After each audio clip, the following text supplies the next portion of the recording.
টান টান উত্তেজনার হাড্ডাহাড্ডির রুদ্ধশ্বাস লড়াইয়ে শেষ বলে ছক্কা হাঁকিয়ে রংপুর রাইডার্সকে কাঁদিয়ে সিলেট টাইটান্সকে সেমিফাইনালে তুললেন ক্রিস অক্স। প্রিয় দর্শক, বিপিএল এর প্লে অফ ম্যাচে রংপুর রাইডার্সের বিপক্ষে খেলতে নামে সিলেট টাইটান্স। আর এই ম্যাচে আগে ব্যাট করতে নামা রংপুর রাইডার্স সেভাবে ব্যাটিংই করতে পারেনি।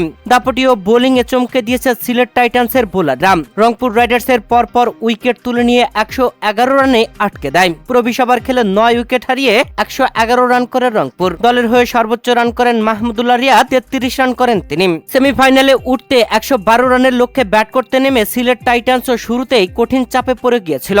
40 রানে 4টি উইকেট হারিয়ে ফেলেছিল। তবে এরপরে মেহেদী হাসান মিরাজকে সঙ্গে নিয়ে স্যাম বিলিংস দলের জয়ের পথ ঘুরতে থাকেন।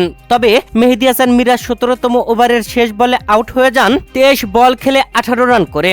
এরপরে স্যাম বিলিংস আউট হয়ে যান। শেষ 2 ওভারে জয়ের জন্য প্রয়োজন ছিল 15 রান। সেখানে মুস্তাফিজুর রহমান 19তম ওভারে বল করতে এসে মাত্র 6 রান খরচ করে স্যাম বিলিংসের উইকেট তুলে নিয়েছিলেন। শেষ ওভারে জয়ের জন্য প্রয়োজন ছিল 9 রান। সেখানে মঈন আলী 4র্থ বলে আউট হয়ে যান। শেষ 2 বলে জয়ের জন্য প্রয়োজন 7 রান। ফাহিম আশরাফের করা 5ম বলে খালেদ আহমেদ একটি সিঙ্গেল নিয়ে দেওয়ার পরে ক্রিস অক্স শেষ বলে 6 রান প্রয়োজন থাকলে দুর্দান্ত ছক্কা হাঁকিয়ে দলকে জিতিয়ে ফেলেন। সেমিফাইনালে জায়গা করে নিল সিলেট টাইটান্স। আর সিলেট টাইটান্সের এমন জয়ে উল্লাসে গ্যালারি কাঁপিয়েছে সমর্থকরা। তবে রীতিমতো চমকে দিলেন সিলেট টাইটান্সের উপদেষ্টা ফাহিম আল চৌধুরী।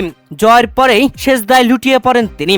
আল্লাহর প্রতি শুকরিয়া আদায় করেন সেজদার মাধ্যমে। ক্রিস অক্স শেষ বলে ছক্কা হাঁকিয়ে দলকে জেতানোর পরেই দলের সতীর্থরা দৌড়ে গিয়ে ক্রিস অক্সকে জড়িয়ে ধরেন। সত্যি অসাধারণ একটা ম্যাচ। আর রংপুর রাইডার্স এমন ভাবে শেষ বলে এসে নাটকীয়তা হারে কাঁদলো রীতিমতো। প্রিয় দর্শক, সিলেট টাইটান্সের এমন জয় আপনাদের কাছে কেমন লেগেছে জানাবেন কমেন্ট করে।